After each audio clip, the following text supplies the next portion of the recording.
attention to count like crazy, and make sure the entrance comes in right, and entrance come in legato, and okay. Alrighty, thank you. See you in a bit. Here, this could be your microphone if you could sing from there. You're singing from there as a soloist. You just stood up and sang from there. So you want to have a microphone. But I was not doing a solo. That was just the congregation. Well, I sing better standing. whatever you like. No, that was not what I was asking.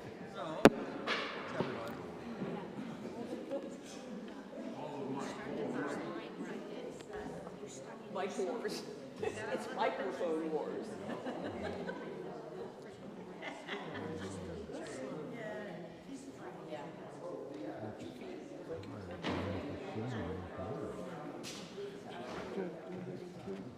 People don't understand how it is to be nice.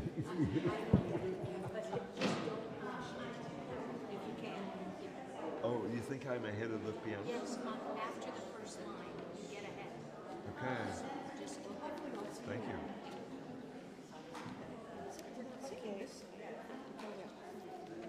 I practice this with a metronome to try and get the beat right. It's still hard. Oh, well, the beat is wrong. I mean, he wrote the longest words. Each verse is different. I don't like words to fit with this tune. It hits me every once. Yes, I went over this yesterday night. Way too much disaster videos. Considered taking And then I switched to ancient archaeology. And we spent like most of last Sunday afternoon watching various archaeological sites in Great Britain. Enunciate the words. It was very interesting. Yeah.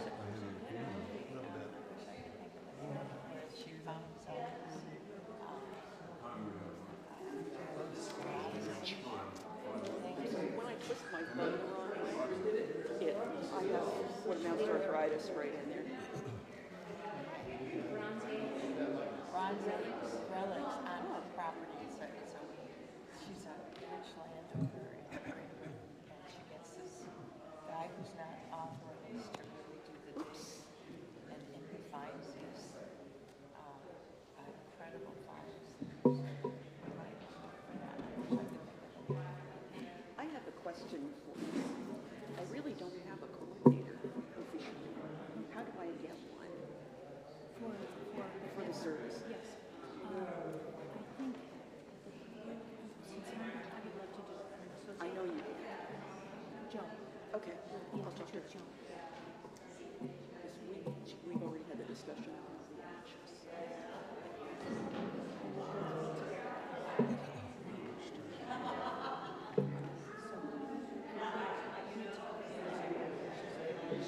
There are just some details about it that I can't imagine.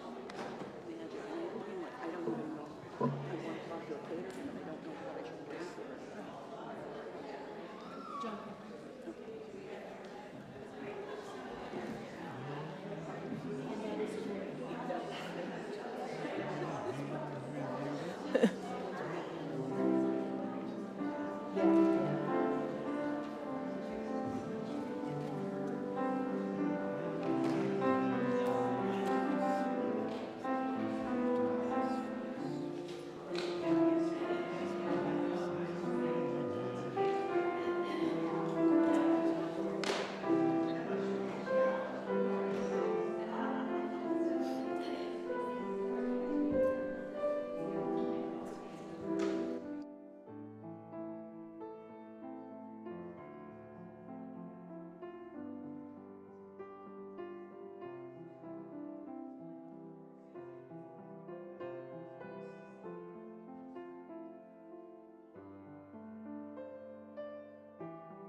Good morning.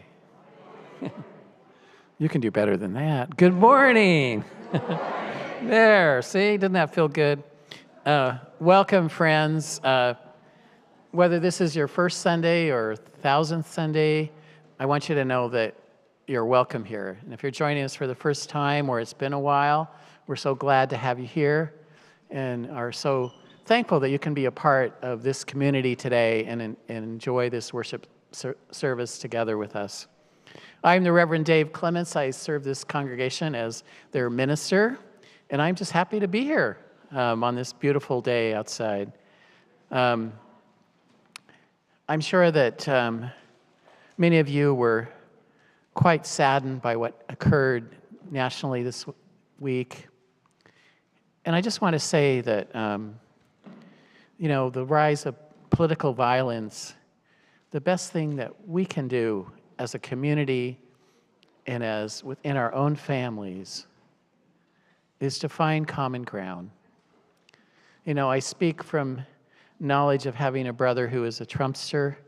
I've learned how to find common ground and how to still live into my values at the same time respecting him for what he believes. And so at times like these, I know that it's hard and you might feel discouraged. And if you do, just know that I'm here for you. We can come in, you can come in, we can have a conversation. Find productive ways to reach out to those who might believe differently and find that common ground.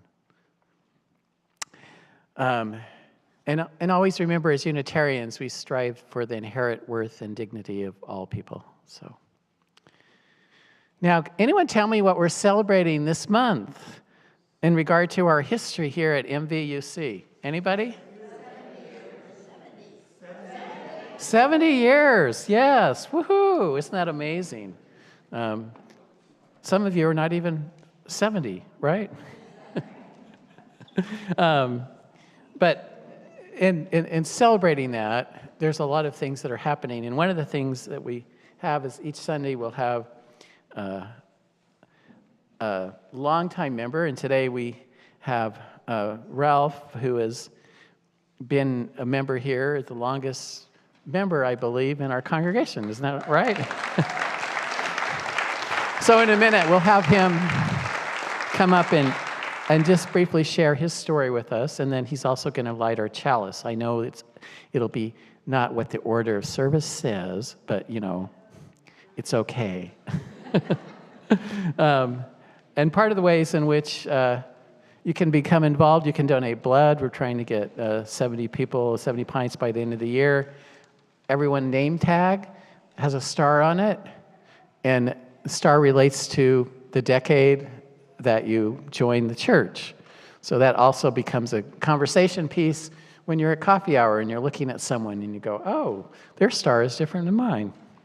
Our Legacy Society is trying to get 7 new members by the end of the year, and the membership committee is asking you to invite your friends and family to get 70 visitors this month.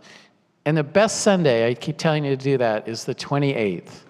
We'll have an opportunity to create a tapestry together, actual physical tapestry, and then we'll end the service out in our walled garden and have an opportunity to walk through our memorial garden and plant 2 trees, one to honor a longtime member here who worked in the nursery, I think, for over 30, 40 years, and then a tree to celebrate our 70th anniversary.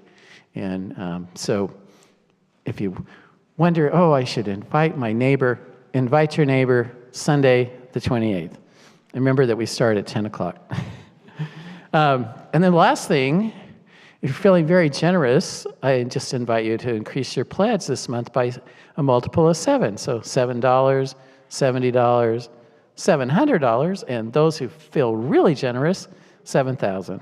But so please get involved and really embrace this 70th anniversary, and I know that as we cap it off at the end of the month that we'll have a really great celebration. Now sit back and listen to our MVU choir and the direction of, okay, we're going to have the chalice lighting now. And then the choir. Ralph, come up and share your story and then light the chalice. I'd like to say something. You left off one item, and that is that we're trying to get contributions. For the food bank. Yes, and it was here, and I'm sorry, but Last week we got 150 pounds and just about 150 items. So if we keep that up, we should be able to make the 700 goal that we have. So next week and the week after, please contribute as much as you can out of your cupboards and your pantries. I looked this morning at mine, and I have a few cans that are out of date, so I didn't bring them. But anything that you can bring, that would be great. Thank you. thank you.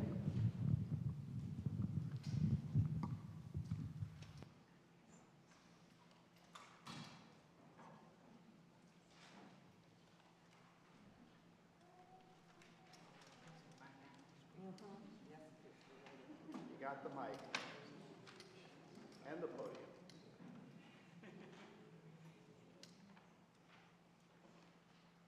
Takes Grandpa a couple of birthdays to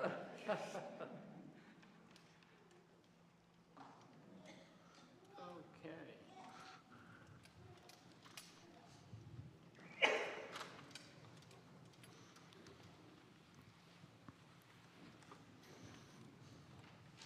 A little bit. My words. Do you want to stand right here?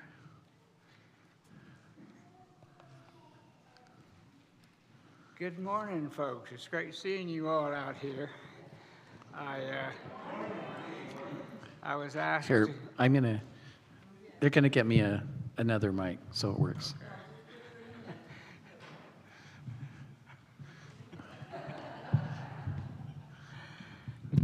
hello, hello, hello, hello, hello, hello, hello. Here, just step out a little bit closer and you'll be fine. Yeah, there you go. Closer Okay. to- okay.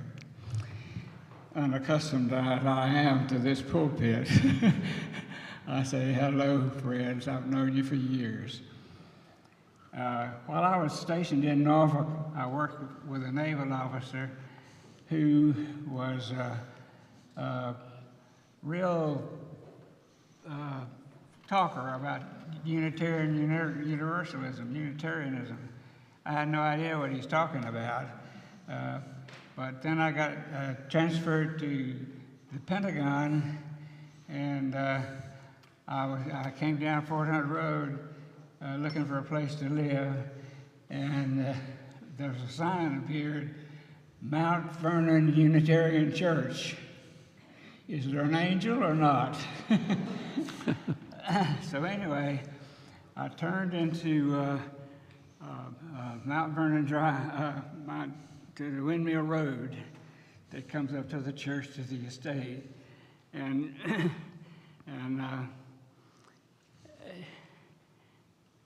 it looked more like an estate than a church, but it looks like a more church now than an estate. Good. It didn't take long before my wife Golden and I joined MVUC,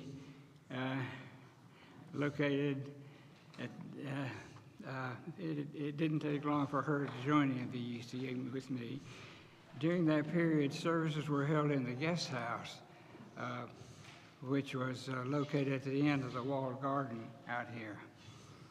The church is made up of many young families with children, and the children in this church outnumber the adults, so there.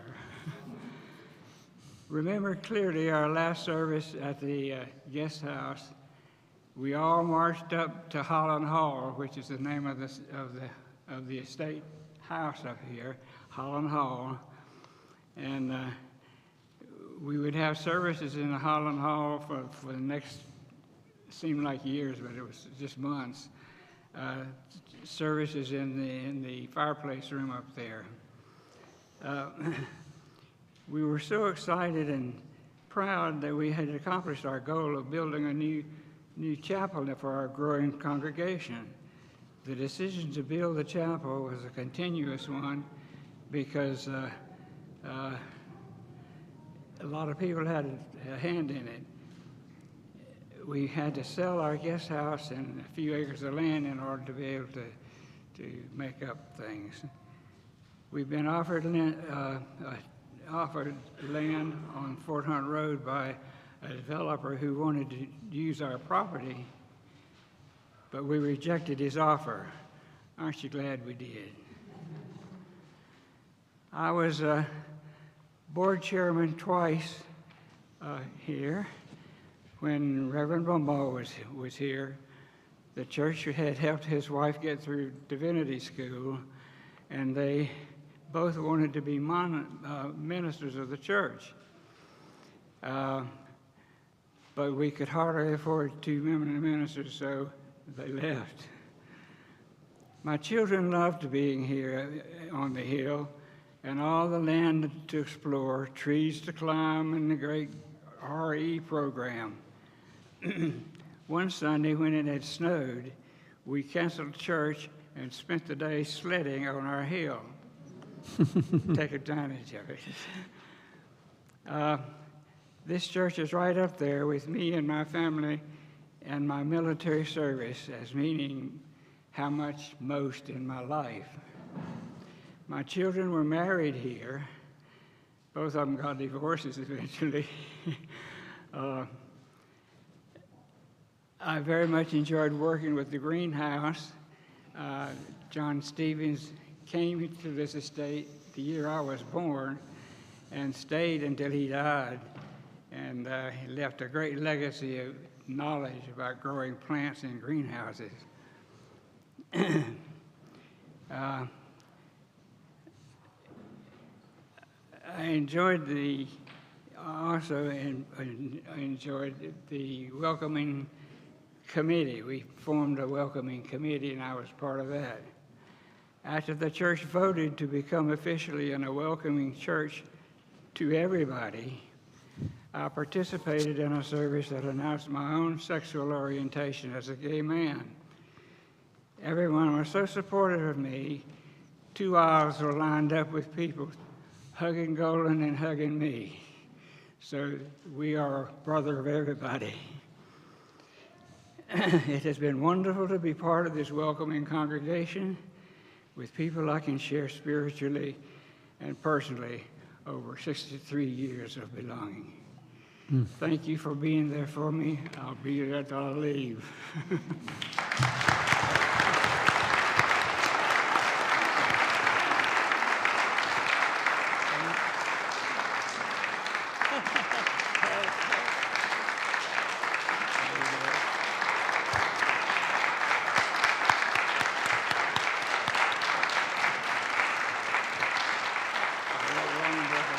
And come right over here. Right over here to light the chalice. Oh, I'm going to have you got a candle? Yep. Just stand over here and we'll get you the candle. I haven't lit a chalice before. I'm not sure I can do it. We'll help you. You'll get help. Okay. Be there. Okay. We come to this together in a holy place. We light this chalice to sanctify this place. This is a holy place because we have come together in love. We light this chalice to sanctify our love. We come together in love to grow our love. And we light this chalice to light our way as we seek a greater love together. Thank you. Sit down. You may sit. Downstairs. Do I sit downstairs now? Take him down. Okay. Yeah. If you want to stay up here and do the sermon, you can. Thanks. And now we'll hear from our choir. Love is the teaching. No. Oh, okay.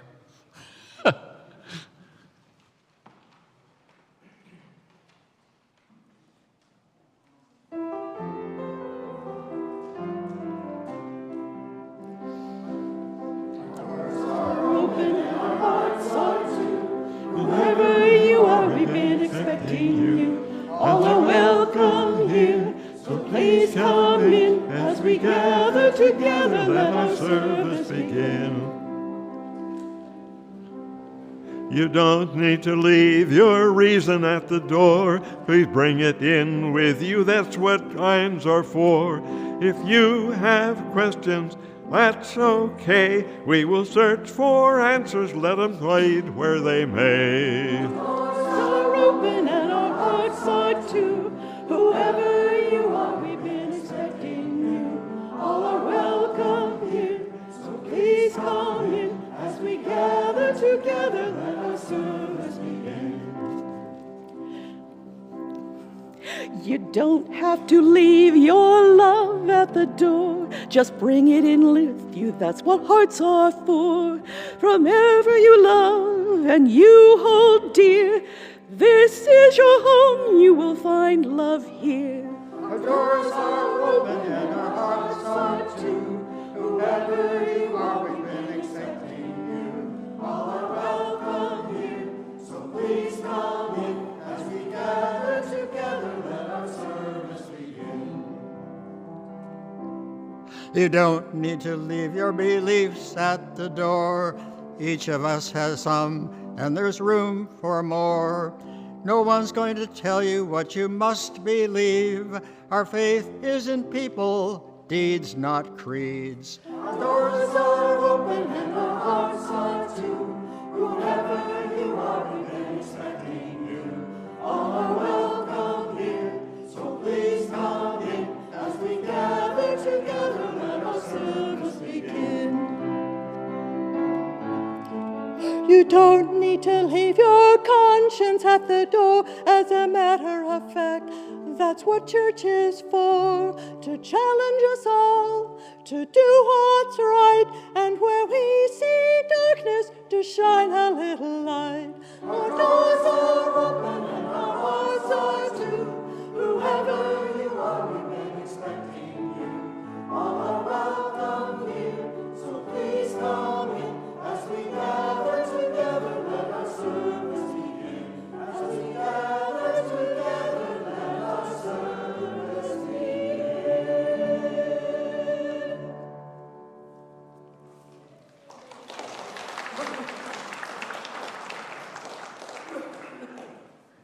Here in this place, we come together like a grove of redwood trees. On our own, we may feel small or unsteady, but together, our roots connect and give us strength. Together, we reach toward the light of love and truth. Together, we create shelter, belonging, and hope. Let us open our hearts and let us begin our worship. Come, let us worship together. Please stand if you're willing and able for our opening hymn, Enter, Rejoice, and Come In, number 361.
If the children can come forward for a time for all ages.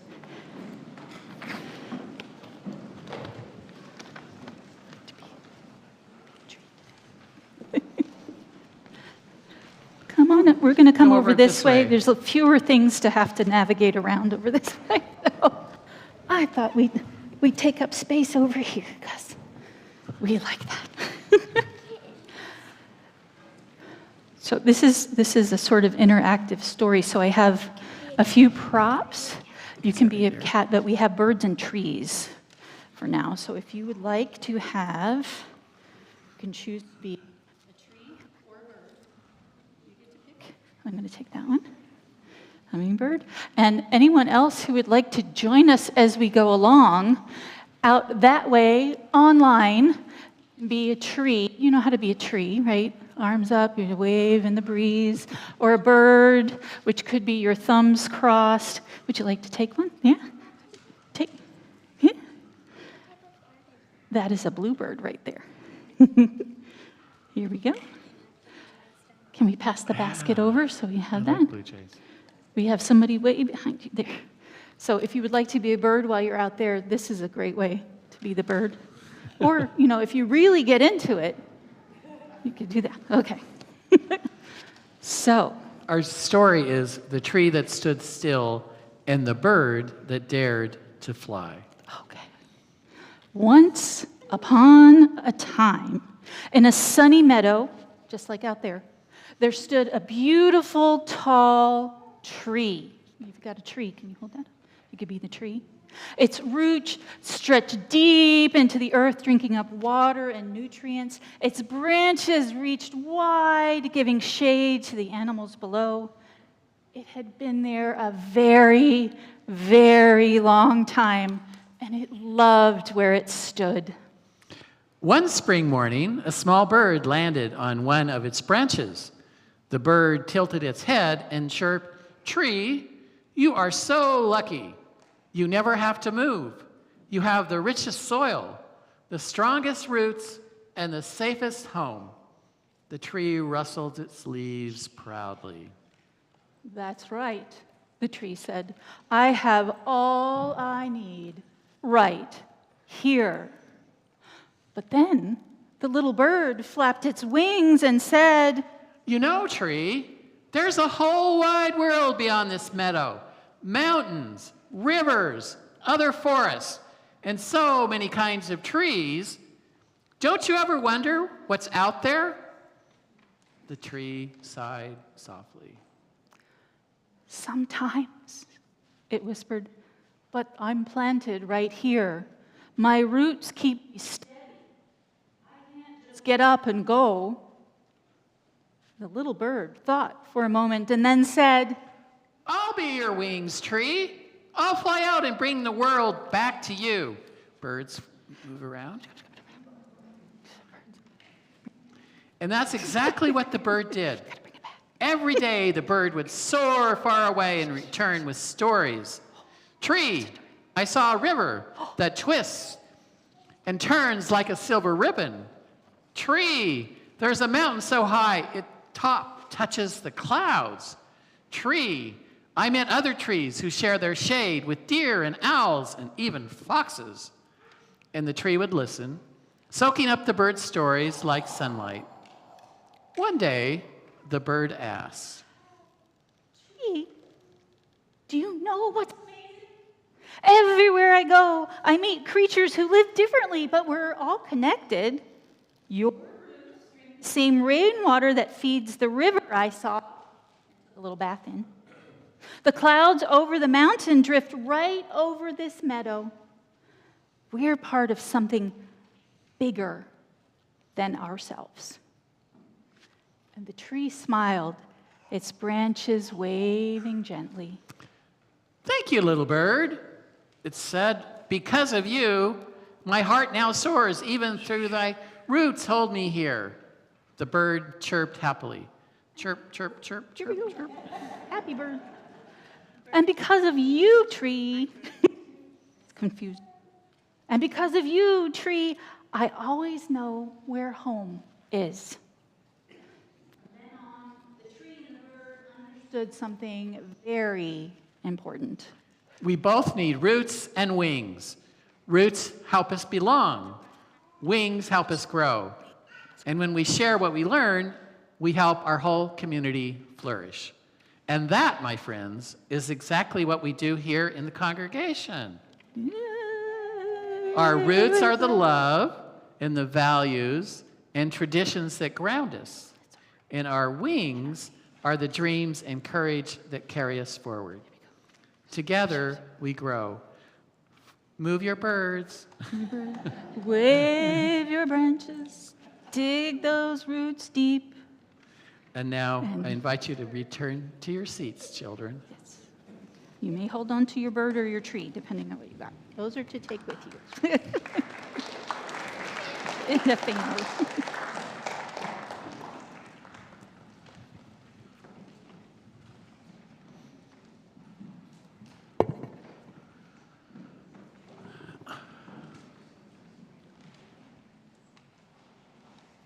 We come now to our offertory. Mount Vernon Unitarian Church continues to share the plate with committed organizations that you, our members, have chosen. During the month of September, our offering is being shared with our minister's discretionary fund. This fund enables our minister to assist those in need immediately and confidentially. This fund is a key part of how we, as Mount Vernon Unitarian, act as a loving and caring community. We are a community that invites spiritual and material generosity from our members and friends. I give because this is my spiritual home, a place of openness, thoughtfulness, and compassion to ourselves and the broader community. I invite this gathered community to offer whatever you are most comfortable with in spirit and financial generosity for the mission of our church community. If you would like to write and mail a check for the offering, please make it to MVUC, and in the memo line indicate how you would like it to be used. You can also follow the link in your program to make a one-time or recurring payment. We are so grateful for your donation. Will the ushers please come forward at this time?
I invite you to settle in, relax for just a moment of meditation and prayer.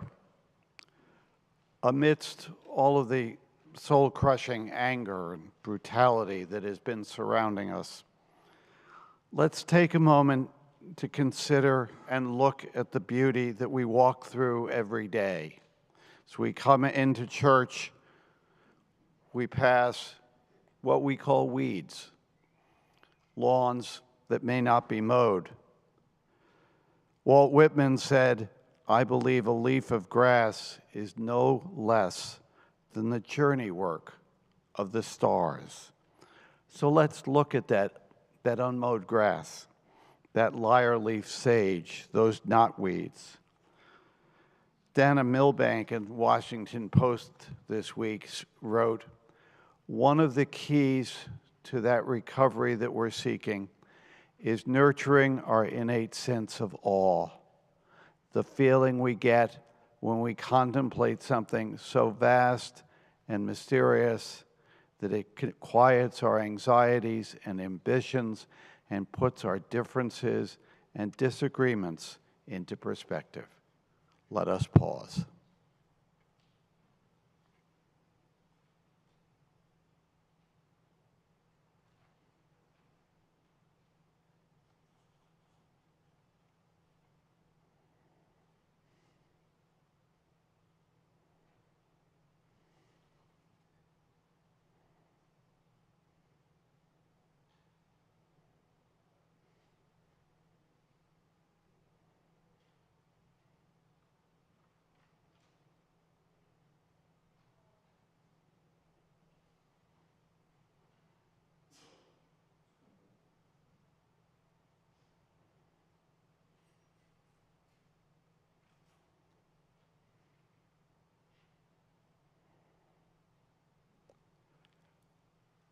I invite you now to come forward to light a candle of joy or sorrow or remembrance.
Thank you, Joanne.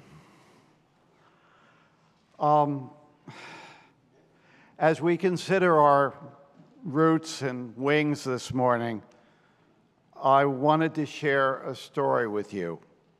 It's about my family as we searched for our roots. It was 1990. I and my family, we were living in Guangzhou in South China. I had been assigned to the U.S. Consulate General in Guangzhou. My wife, Sally, and our two boys, Dan and Matt, had just come back to Guangzhou after being evacuated to the United States by the State Department because of the Tiananmen massacre of June 4th, 1989.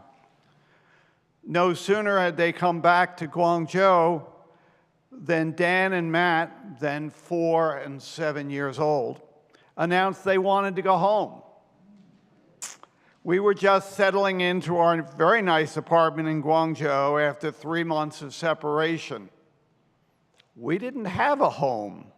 We didn't own a house. We had been impoverished graduate students when I joined the State Department and was sent overseas. When we came back to the States, we would stay with Sally's parents or with mine. So we tried to redirect. We suggested to them that their grandparents' 2 houses were their home, but our boys disagreed. "Where do you think home is?" Sally asked them. They responded, "We don't know. We just want to go there." A year later, I was assigned back to Washington for a year, and I was supposed to then go on to Beijing. With our boys' words in our ears, we decided we'd better buy a house. We still live in it today. Shortly after we bought the house, our possessions from China arrived in boxes, together with the graduate student books and ramshackle furniture we'd put into storage over the past 5 years. It was almost more than our small house could hold. Our younger son, Matthew, came to us one evening and asked if we would be staying long enough for him to unpack the boxes full of his stuff. The next day, I went into the State Department and told them that my family needed to stop, that our boys needed to be home. So I broke my assignment to Beijing, and probably broke some bureaucratic crockery in the process, and stayed in the United States for at least another year. It turned out to be 4 years. And in 1994, we headed on to Singapore. Our children's questions made some sense. Since I had joined the State Department in 1982, we lived in Jamaica for 18 months, Washington for 6 months, Seoul, Korea for 2 years, Taiwan for 1 year, and Guangzhou for 1 year before Tiananmen.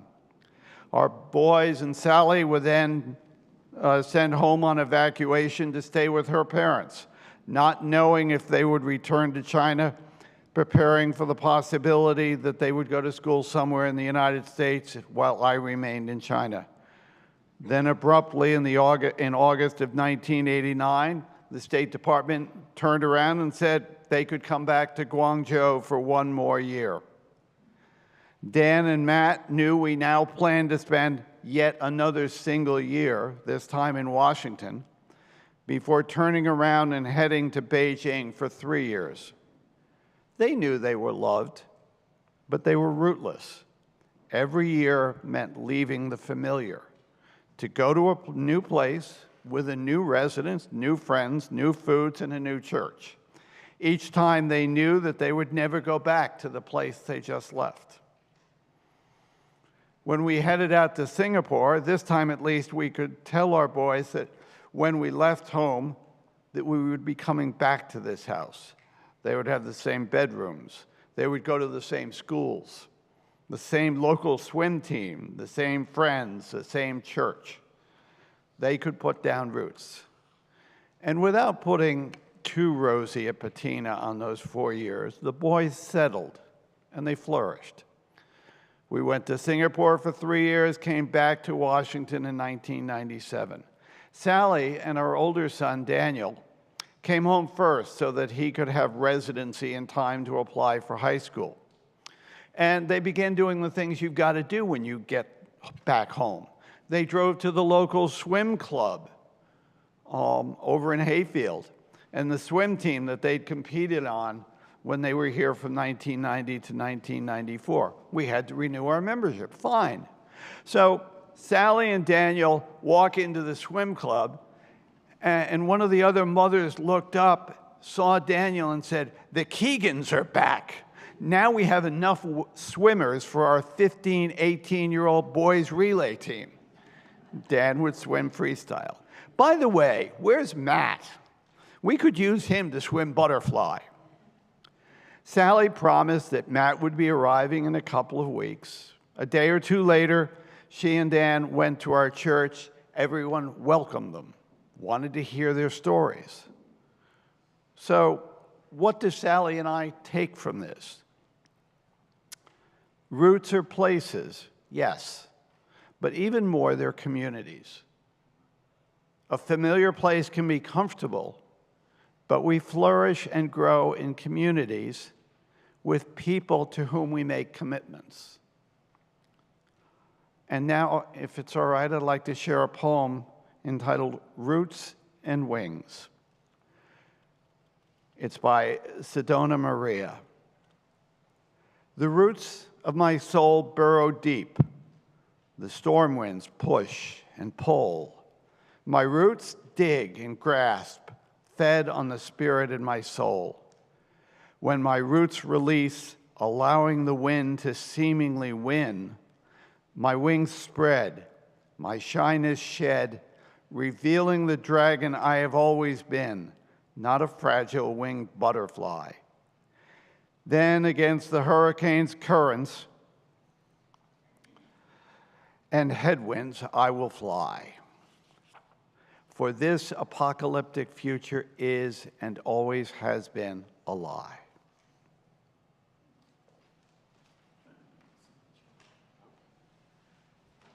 Sorry, let us sing the children out. Thank you for waiting a few extra minutes.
Service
Thank you, choir.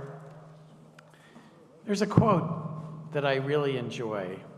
There are two lasting bequests we can give our children.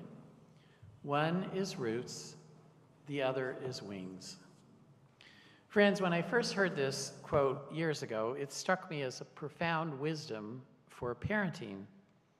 But the longer I've been in ministry, the more I realize that it applies not only to raising children, just as it's true when it comes to raising and sustaining communities. Healthy communities, especially spiritual communities like ours, need both roots that hold us, nourish us, and ground us in something larger than ourselves. Wings that give us courage to dream, to grow, to adapt, and to soar into new possibilities. Today, I want to reflect together on what it means to be a congregation rooted in love, lifted by imagination, and how together we can grow a community worthy of both our ancestors and our descendants. When I think about roots, I am reminded of the great redwood trees that are part of the Northern California coast. About 20 minutes from my former home in Santa Rosa, California, is an area of redwood trees called Armstrong Grove. It derives its name from the Colonel Armstrong, who petitioned the U.S. government to declare the area as a national treasure. And whenever I felt the need for escape and solitude, I took the 20 minutes ride out to Armstrong Grove. I enjoyed walking among the giant redwood trees. But one of the things that I found amazing about redwood trees is that despite their great height, they have a very short root system. One might think that such a lofty being would require deep roots, but no. The roots only extend down 6 to 12 feet, but what they lack in depth, they make up for in breadth. Extending up to 100 feet from the tree's base, they intertwine with the roots of others, all holding on to each other, greatly increasing their stability. While other trees like banyan compete with other trees for sunlight and ground, the redwood supports its forests and its friends. Their roots help each other and create a big network of support that creates strength and stability. It was on one of my many trips to the Grove that I realized the connection between redwood trees and Unitarian congregations. While walking among the redwood tree, I was reminded of what it means to be a community. A single redwood on its own does not put its roots deep into the earth. Instead, it sends them out wide, strengthening outward until they intertwine with its neighbors. It is this web of connection that the redwoods find their strength. So it is with us. Here in our congregation, our roots connect with one another. We hold one another steady in the storms. We lift each other towards the light. We are our own ecosystem of many voices, many stories, many lives woven together in one living community. So the redwoods remind us that we are part of something greater than ourselves, something vast, sheltering, and enduring. May here at MVUC be a forest of love and justice, stretching always toward the light, rooted in one another, and offering sanctuary to all who enter. When I was a kid, there was a towering oak in my grandmother's yard. Its roots ran so deep that even during the fiercest storms, it stood firm. But here's what fascinated me most. Every spring, new branches stretched out just a little further. Its canopy widened, its reach expanded, and year after year, it offered shade and shelter to more birds, more squirrels, and more weary humans seeking rest beneath it. That oak taught me something important. Being deeply rooted doesn't mean standing still. In fact, because it was rooted, it had the strength and nourishment to keep reaching toward the sky. And friends, that's what I believe this congregation is called to be, a living, growing tree, grounded and yet stretching, rooted and yet rising. What are some of the roots of this community? Some of them are historical. There were those who came before us, visionaries who dreamed of a spiritual home where freedom of belief and love of neighbor could flourish. They planted the seeds of this congregation. Some of the roots are ritual. The chalice we light each week, the covenants we speak, the water communion where we bring stories of our lives and blend them into one shared stream. These practices ground us, reminding us who we are. And some of our roots are relational. The care we show each other in times of illness, loss, the meals we share, the laughter, the tears we've all carried together. Roots connect us. They anchor us in meaning. And yet, this is important. Roots are not meant to trap us. Their purpose is to nourish growth. Now, what about our wings? Because we're not just here to preserve something, we are here to become something. Our wings are the part of our openness, curiosity, courage that has always defined Unitarian Universalism. We believe truth is still unfolding. We trust revelation is not sealed. We dare to imagine a more just and compassionate world. And then we work together to build it. All those wings carry us outward beyond the walls, into conversations about racial justice and equality, into advocacy for the planet, for refugees, for LGBTQ plus siblings, and for democracy itself. Into acts of compassion when our neighbors are hurting.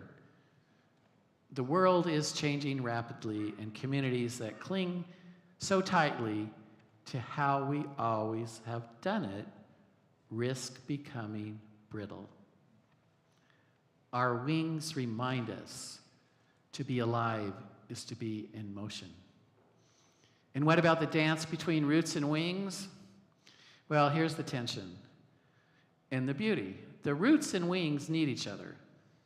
If we only have roots, think about it, we risk stagnation. We become a museum rather than a movement. If we only have wings, we risk drifting aimlessly, disconnected from who we are and what we value. But when the roots and the wings work together, something magical happens. We find the courage to evolve without losing ourselves. I believe that this congregation is in a moment of becoming. We're discerning what it means to grow, not just in numbers, but in depth, in spirit, in compassion. The invitation before us is to ask, what do we want to hold tight because it grounds us in love? And where are we being called to take flight into bold new possibilities? Growing a community just isn't about welcoming more people through the doors, although that really is important. It's also about deepening relationships, living our values, becoming truly ourselves. It's about radical hospitality, creating a place where everyone feels they belong, where all identities are affirmed, and where no one has to check part of themselves at the door. It's about nourishing the spiritual lives of members while also extending our compassion outward. Because a UU congregation isn't just a refuge, it's a launch pad for love in action. And it's about remembering that we do this together. Every single one of you has a role in weaving this tapestry, bringing our gifts, our passions, our hopes, and yes, even our heartbreaks. At its heart is this about living into our UU values, the inherent worth and dignity of every person, our roots in sacredness, the independent web of existence, our roots in connection, the free and responsible search for truth and meaning, our wings of curiosity. The call to justice, equity, and compassion, our wings in action. The theologian Forrest Church once said, "Religion is our human response to dull reality of being alive and having to die. We are here to love. We are here to be loved, and our greatest challenge is to love beyond the bounds of our tribe." That's it.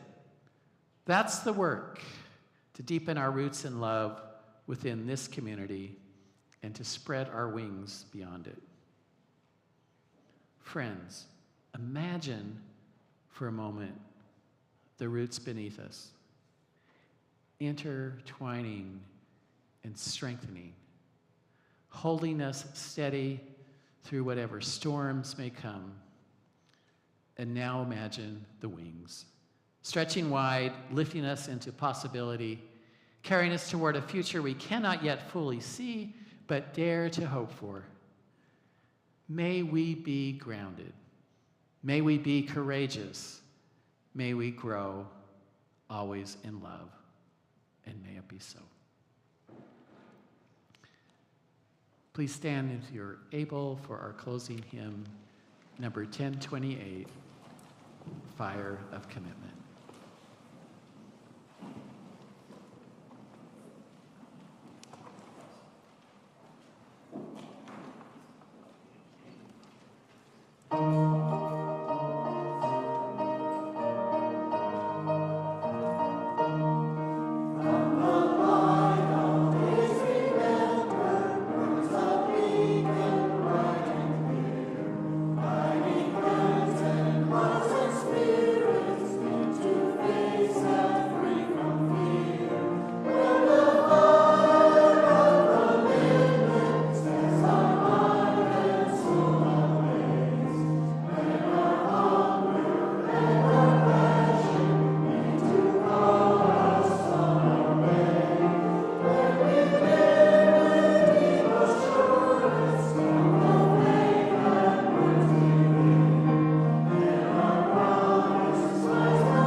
Remain standing while we recite our covenant.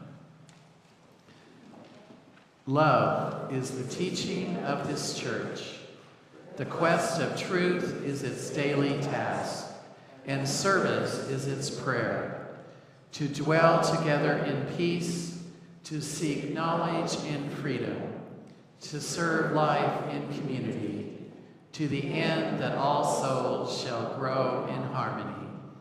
This is our covenant with each and with all.